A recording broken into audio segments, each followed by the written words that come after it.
Welcome to episode 2 of the Let Me Be Perfectly Queer podcast. I'm Eden. Lior, and this is Confusion is Not Consent. Intuition, clarity, and conscious communication. Amazing. So let's get right into it. Did you want to open with your recent experience with this, or what's inspiring, what's alive for you, Lior, that is inspiring this discussion?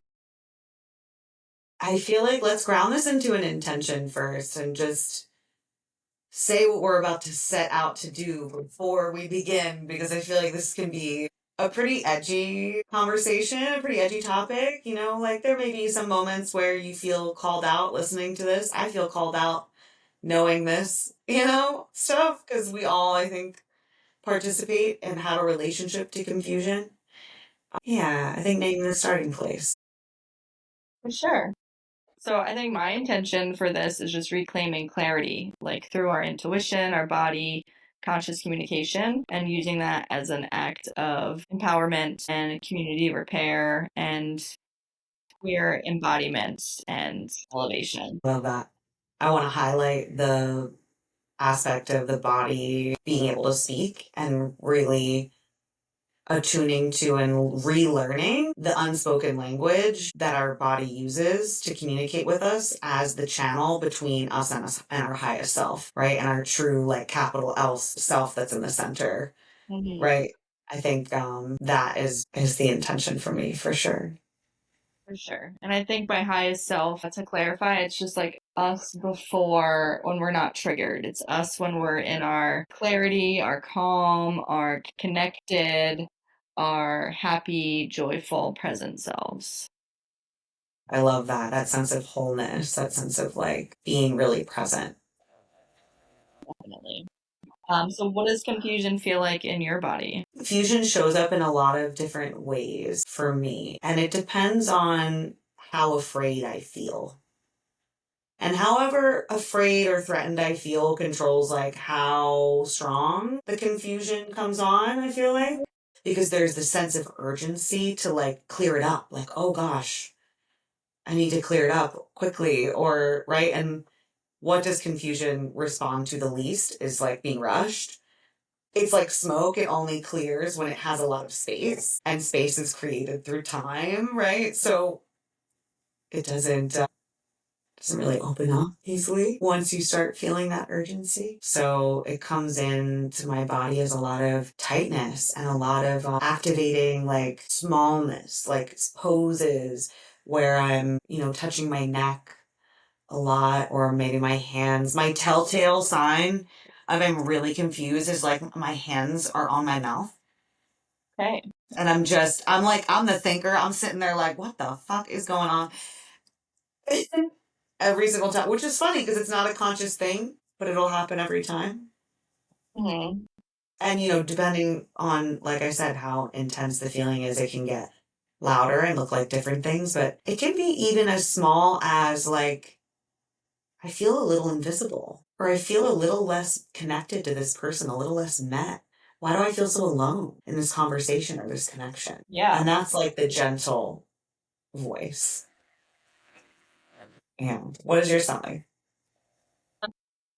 For me, confusion often feels as if like the connection between my ear and my brain has come undone, and then it's like wrapping around in my mind and rattling around, and I can't hear or think, or because I feel flooded or dysregulated or anxious in a way where I don't have the bandwidth to comprehend more information, where I'm Yeah. also where I'm also saying, whoa, slow down.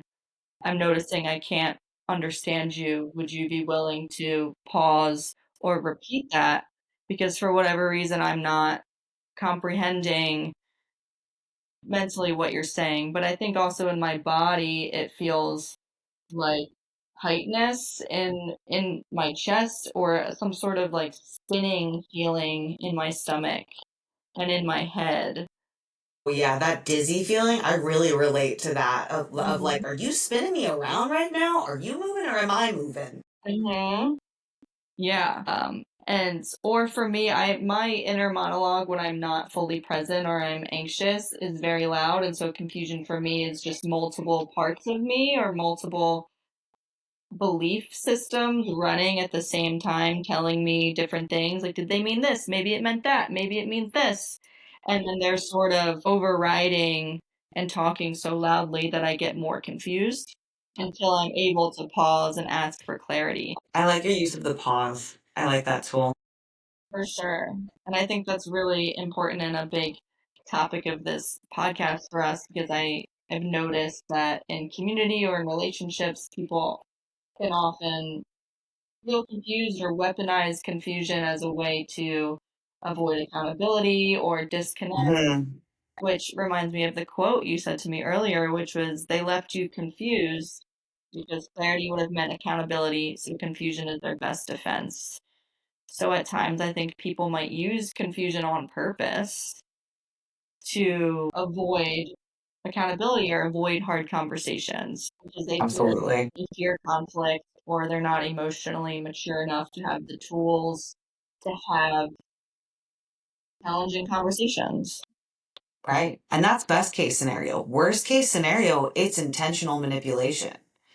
Mhm. Right? Like there's definitely been situations, early on in my career where I got dazzled by someone who put on a good show when they were inviting me to work with them in such a way where I didn't know what questions to ask, so I didn't ask the right questions, and they knew what information to hide from me to make it so that it wasn't a reciprocal, consenting, transparent transaction or collaboration the way that I experienced or thought I was going to experience, right? And I think that's where the confusion becomes this knife between your expectations and reality, and it's creating and carving a space for these people to disappoint you.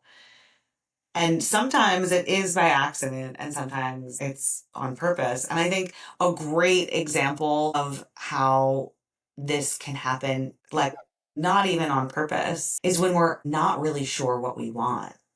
Mhm. And if we're not sure what we really want, then the fear becomes kind of ambiguous too. And then it's like, well, I don't want to make this person react to what I'm saying if I don't even know if that's what I want. So I'll just keep it to myself. Right? And we don't even see that as an act of separation and an act of deception. But the truth is, that was an opportunity for you to invite that person into your world and say, hey, I'm sitting with these desires. I'm sitting with these feelings. I don't know how I feel. These are some ways I think I might feel. And I just want to be with you in that. That's a different type of confusion, right? That's like I'm naming it as in confusion is a layer that my truth is going through as it's carving its way to like my throat and my voice and being actually, the silence being broken. That's us being in relationship through this experience of coming into clarity, which is very different than, like we mentioned, that experience of when the confusion is something that's withheld, is something that's, it's only clear for one person, right? When it's mutual confusion, that's a point of growth. That's a place, that's a field where we can meet and we can be very productive. It's a laboratory space where we can, yeah, be really creative. But if only one person has the information, that's where this confusion can be weaponized. And as we've seen in our personal lives, I'm sure everyone can think of a story right now without me even asking you, like right off the top of your head, I bet it's ready, where that was used to um, enact a power imbalance or take advantage of an existing power imbalance. Definitely, 100%. I think, like you said, I love what you said about like growing and using it as a path to clarity. I think a way to invoke and avoid confusion is with conscious communication.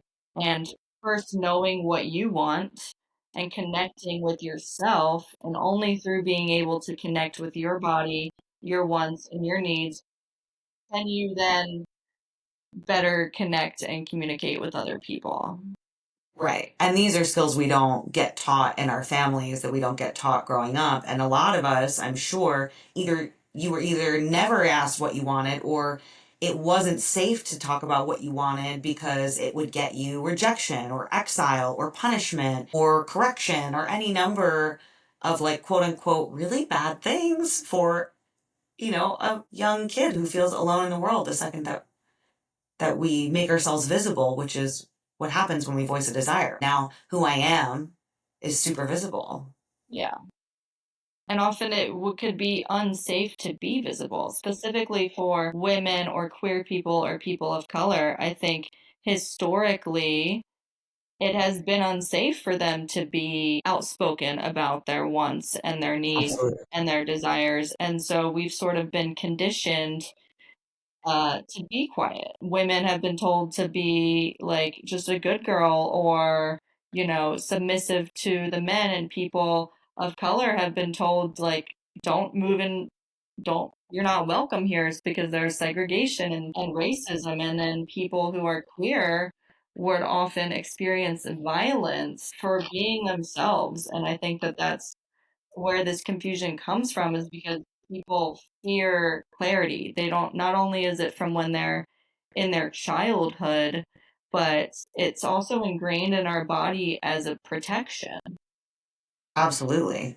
And I want to add just one more layer to that as well for, those of us that, and all of us will inevitably join this group, right? But for those of us that experience, any level of chronic illness or disability or difference in our, neurotype and how we experience and interact with the world or how we function, communicating those quote unquote limitations, which is really just our specialties, right? Because there are certain areas where we have a specialty and certain areas where we have a deficit. And that's what it is to be, in that kind of group of folks. We have certain things we're super good at and other things that we're not good at. And that varies from person to person. But I think there's this added layer of danger that all of us feel around, like, needing to be useful, needing to be able bodied, needing to be able to quote unquote keep up and be productive. And so, even on a fundamental level, even on the baseline vulnerability needs that we all share to some extent, even if they're different, right? Like our nutrition, our movement, all of those, like, kind of basic stuff, even that doesn't get a safe space to be communicated. So every single level, we're being trained and reinforced that it's not safe to need stuff. And the dominant narrative, right? Like, needy, quote unquote, is a bad word. Like, we don't see needs as the true thread of community that builds connections. But that's really how a lot of us have formed our queer families, right? And have kept them, is through these conscious communication tools, because there are these nodes that were kept together through the reciprocity of how do we need each other and how can we be interdependent together. And the only way we can make that sustainable is by investing deeply into the education we didn't get in these conscious communication tools. Exactly. And I love that topic, and I love conscious, excuse me. I love that. Tiny cat butt. Yeah, sorry, that was my cat. Yeah, so like on that note, how can we encourage listeners to trust their body or cut through confusion and use conscious communication? What would you say to someone who's listening that would ask, what should I do when I feel confused? What are Yeah. some tangible steps that we can take to cultivate better connection and clarity in our queer or spiritual or femme communities? I think number one, I want to go back to your pause method. Hmm. Your pause method is, it's so effective. Just pause, just slow down. Just slow down and ask questions, get curious. I loved the tool of those grounded questions around, just, can you clarify what you meant by that? Or, when you said this, I felt this. Is that what you meant? Did I hear you right? Yeah. Like, allowing it to be something that is really interconnected and porous and is a back and forth rather than just responding to in an accusational way, right? Which is how a lot of people communicate, which is just like, I'm telling you what you said to me and how I feel about it. rather than asking you, I think this is what you said. Is there anything I missed or left out? Exactly. And I think a basic thing too that a lot of, I don't want to speak for the general public, but I know that for myself, before I learned conscious communication, I was often just waiting for my turn to speak without fully listening to what the other person was saying. Like I already had in my queue in my mind what I was going to say or share, and therefore not fully absorbing or comprehending what the other person is saying because I'm just waiting for myself. And so, with that pause, I would also encourage conscious communication by fully listening to what they're saying and then pausing. And if you're sensing confusion, minimize it along the way throughout the conversation rather than it compounding into further more and more confusion to the point where, like I described earlier, Right. my brain just kind of like turns off and I'm like, cannot compute. I never really get there anymore because I often will notice confusion and I will practice what I call speaker listener, which is when the person is speaking and I listen and then I repeat it back to them and I say, what I heard you say was blank. Is that what you meant? And often they might respond by saying, "No, that's not what I said. What I did say was XYZ." And that right there, that practice of just listening and repeating and asking for clarity is enough to minimize confusion in romantic relationships, in like like spirit, like in the leadership, in your communities, in your workplace, in your business, etc. I love that. That's really sweet. Two other tools come to my mind also, and that's just leading with what you need, right? And starting from a place of, I really want to understand you, and I'm having trouble. I need your support. Can you clarify what you meant when you're talking about this? Or owning if part of your confusion is that you're having big feelings around it, Mm-hmm. right? Like you canceled last minute, and I respect that you have a life, and um, I am not angry at what happened, but I feel disappointed and let down because I really needed you to show up today. So, take care of what you need to take care of, but I'd like to talk about how we can repair and how we can handle this in the future. And just, giving space, but also communicating that, like, to feel better, I do need you to address what's happened and do some repair with me. And I want to make some plans about how this cannot happen in the future. Right? Which is also, in a way, expressing a limit so that you don't have to go into, like, I'm setting a hard boundary. Like, if I let you know that I am approaching a limit, first of all, let you know I have a limit at all. I can only tolerate so many last minute cancellations, for example. Second of all, let you know when we're approaching that limit. Hey, this is like the second time you canceled in a row. It's really hurting my feelings. I'm starting to feel like you don't care. And I remember what it felt like when you cared about me. And I think you want me to feel cared about, right? How can we problem solve this?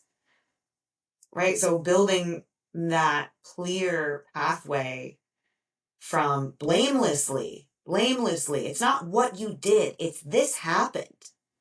Fact. Just state the fact. Fact. We agreed on 7 o'clock. You canceled 10 minutes before. Fact. I'm confused. I'm hurt. Yeah. I need this now. Can you meet me there? Yeah. So to summarize what you said, I think to put it in tangible steps for listeners or people who want to practice more conscious communication and avoid confusion and disconnection is state the fact, state your feeling, what you need, and then a request. I So love that. So, fact, when you canceled for the second time in a row with short notice, as a result, I felt blank. I felt disappointed, disrespected, etc. And then you said, I need more reliability or more notice in the future? And then follow up with a request. And you could say in the future. And then another conscious communication side note that I love to talk about is when you make requests, you say, would you be willing to blank?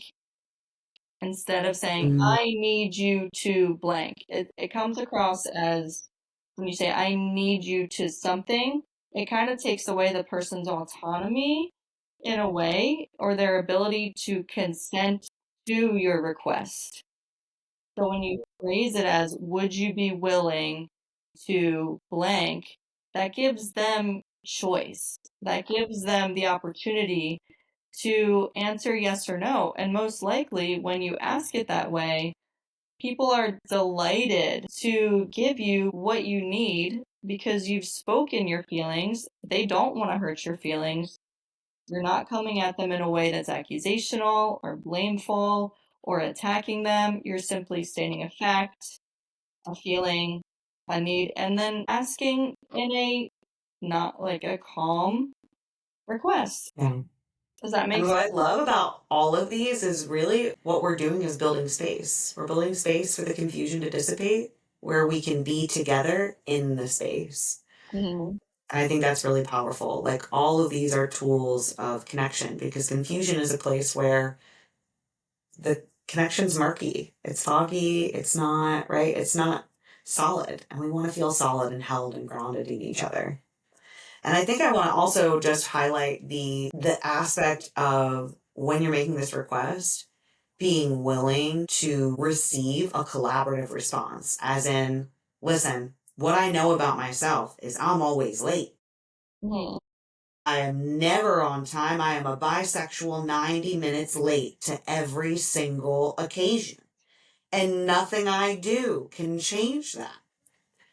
I really tried, and it is not personal. And I really want to make sure that you know how much I care about you and how much I value this relationship.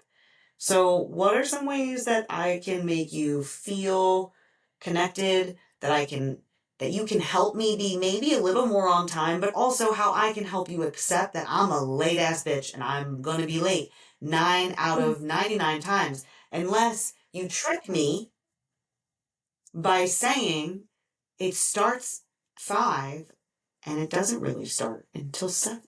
But you don't want to have to do that because then you're sort of being, I mean, being deceptive in a way. For me, I think radical honesty and just my opinion.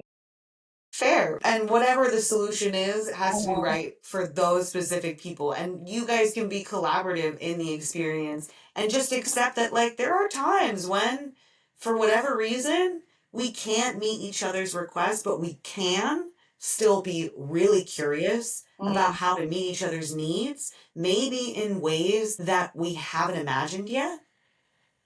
Right. And through the process, we're still building empathy because it's still, oh, I'm sharing my story and how I experience the world. You understand me more deeply. I understand you more deeply because I get what you need. And then the chances of us being able to meet are so much more likely and are frankly impossible if we don't have this ability to be curious and transparent. Exactly. So two things I want to say to what you're saying is one, in the tantra spaces I'm a part of where we have like queer sexual play spaces that I host, Mm, like that, we have what we call negotiations, where someone could come to you and say, could I rub your leg for 3 minutes? And then you can say, no, but you can rub my feet for 5 minutes, you know? So you could say no, but follow up with a negotiation. So maybe in queer or leadership communities, it's like something along the lines of, would you be willing to give me more notice in the future? Or would you be willing to be more on time? And like you said, that person could say, it's not personal, I'm historically late. How about in the future, I notify you in advance when I am running late? right. Find some way to negotiate or compromise that meets both of your needs without self sacrificing one person, Mm, sacrificing their needs to meet the other. yeah.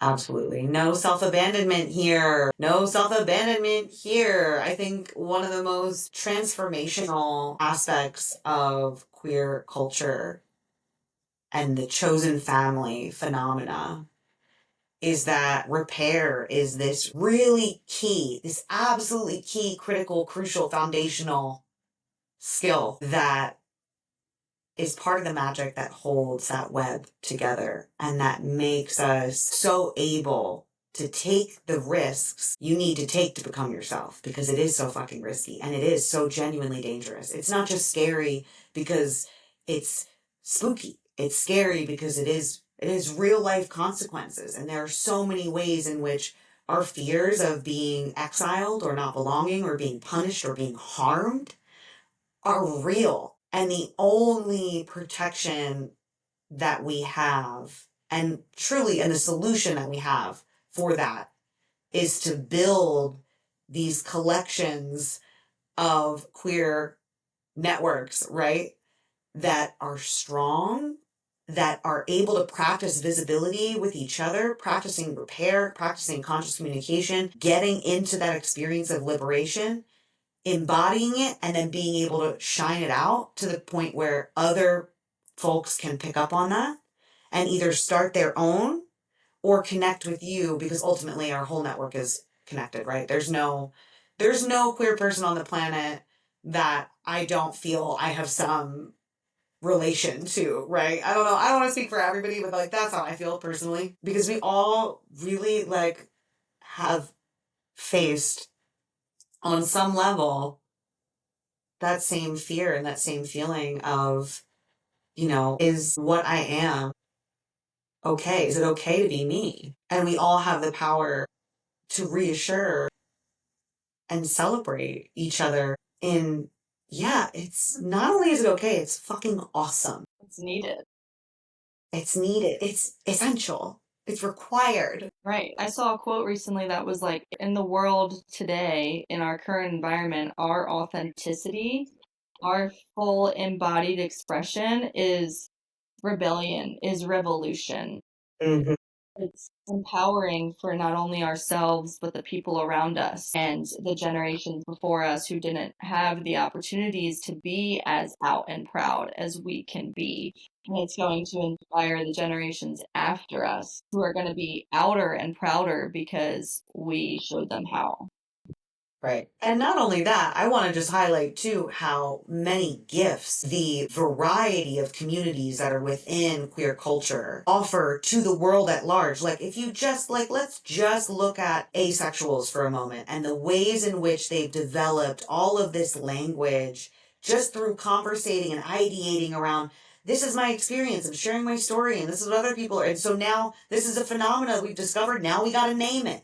Now that we can name it, we can understand it, we can share with other people, and how it's allowed, even cis het couples to get deeper and closer and understand their relationships better in ways that they would have never taken the time to work through in their relationships, because there was not the space for it, there wasn't the curiosity for it, there wasn't the fertility for it. You need that diversity of experience and that bravery, that courage that we cultivate in order to get to that place, right? And so there's so much art and language and storytelling that we would be missing out on in the world that everybody can connect to. And I think that's true, of course, for all people of all identities, right? Like, we all have something, this seed of some truth that is universally applicable, that's really needed.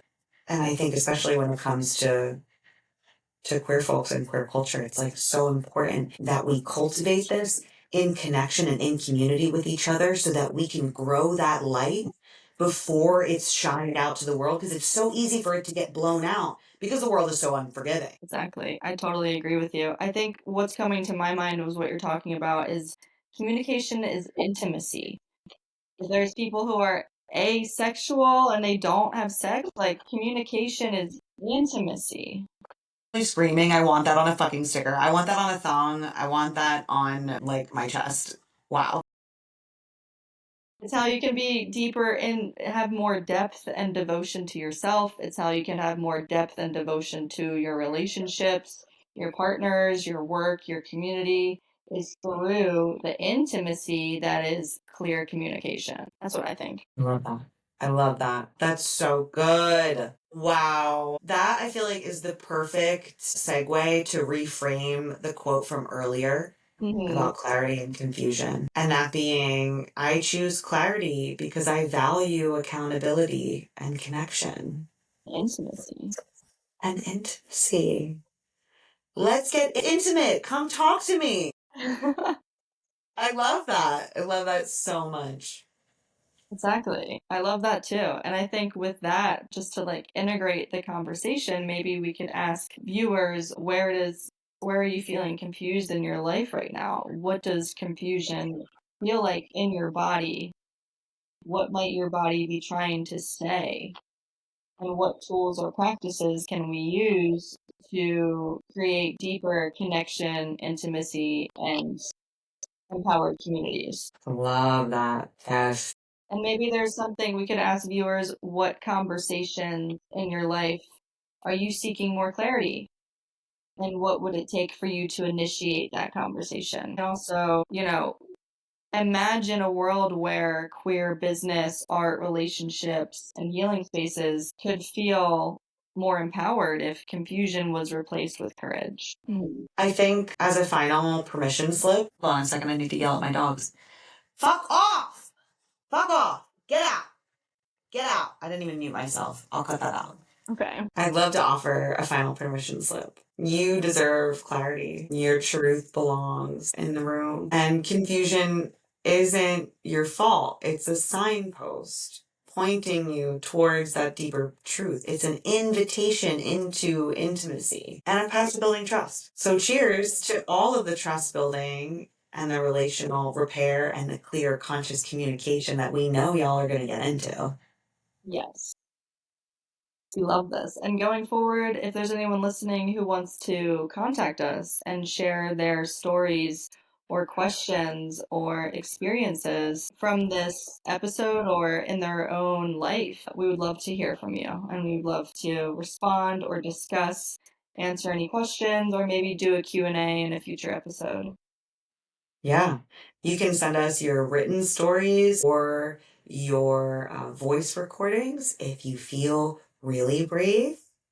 And I think we have some upcoming laboratory play spaces as well where folks can kind of get to practice this kind of coming into clarity and embodied communication with their own desires. The first one I'm thinking of being Dance Temple on May 3rd, where folks in Fishtown will get together at the Nest and we'll be doing a erotic ecstatic dance that has a gorgeous ceremony, some deep ritual, some exchange of language, tools, new culture setting, and a really deep grounding into the beautiful collaborative opportunities to connect that happen when we lean into honoring, our maybes as a no Mm-hmm. until we build trust in ourselves and sticking only with what is a full body fuck yes and being in a space with other people that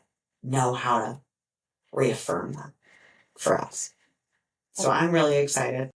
Yes, and to clarify, that's in Fishtown, Philadelphia. So if you're on the East Coast, New Let's York, go. come check it out. Similarly, this weekend I'm hosting a workshop at Lucid Dream Festival. It's a women's and men's combined circle. So I host women's circles. My partner hosts men's circles, and we're doing a combined feminine and masculine. All genders are welcome. And we are just going to basically hold space for. I'm going to minimize talking, and I think we're going to let it be more fully embodied expression of emotions, and whoever identifies as feminine or masculine is welcome to come or observe, but the idea is to just hold space for our feminine and masculine energies, be okay with emotions, whatever comes up, and then at the end doing some communication exercises and questions to hold space for how we can bring that into our relationships with our own gender or opposite genders, our businesses, our work, etc. So that's this weekend at Lucid Dream Festival, Saturday at 11 a.m. And yeah, that's just for now. I have a bunch of other events coming up in May, but we could probably talk about those in the future. Yeah, we'll have all of these events and so much more in the show notes. So please use that link, make use of it, come find us. Send us your stories, send us your questions, send us your concerns, send us your love notes. I'm open to that. Flirt with us. I'm open to that. I'm here for it. How do you feel? Do you feel complete? I feel complete. I feel great. Do you want a little sign off? Sure. What are you thinking? Oh, I don't know. Go get gayer. Be gay, do nice crimes. I love that. Please submit your votes for what our end slogan is.